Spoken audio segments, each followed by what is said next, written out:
Hi everyone! Nandito kami sa kusina. Ayan o, gumagawa kami ng lumpia para sa mga bisita bukas. Pero hindi yan ang topic natin, hindi yung paggawa ng lumpia. Ang pag-uusapan natin ngayon guys ay tungkol sa nangyaring rally ng Iglesia ni Cristo.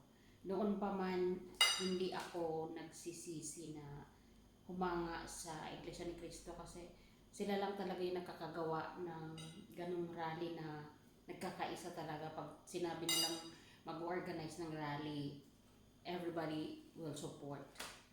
Hindi katulad sa atin, nakakahiya mang sabihin ang mga Katoliko na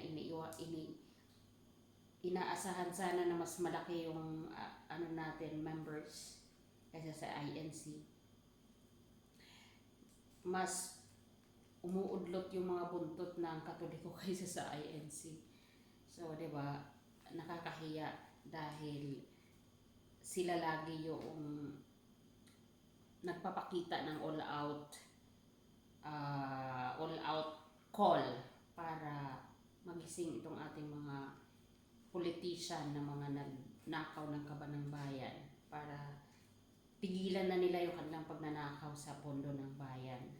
Always the INC.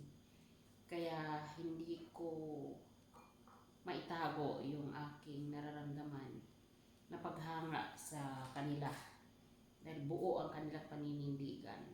May bumabati ko sa kanila na ginagamit daw yung grupo, ginagamit yung kanilang pangalan ng relihiyon para sumunod lahat ang kanilang mga members lumabas sa kalsada. Pero yung kasi ang doktrina nila they have to be there kasi naniniwala sila ng pagkakaisa, unity, na wala sa iba, di ba?